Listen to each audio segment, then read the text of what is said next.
You ask Tiger to solve. This deals with linear equations with one unknown.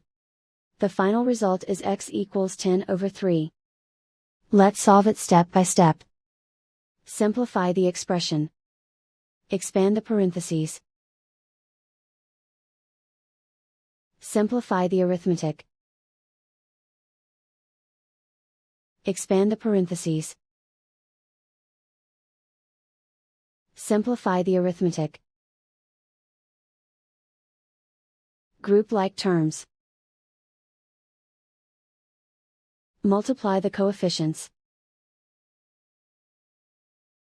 Group all x terms on the left side of the equation. Add 4x to both sides. Group like terms. Simplify the arithmetic.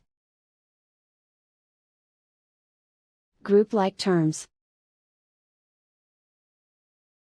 Simplify the arithmetic. Group all constants on the right side of the equation. Add 4 to both sides.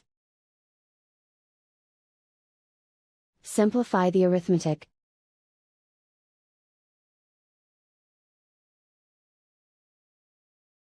Isolate the x. Divide both sides by 6. Simplify the fraction.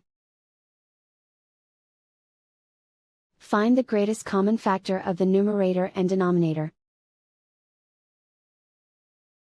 Factor out and cancel the greatest common factor. And so the final result is x equals 10/3.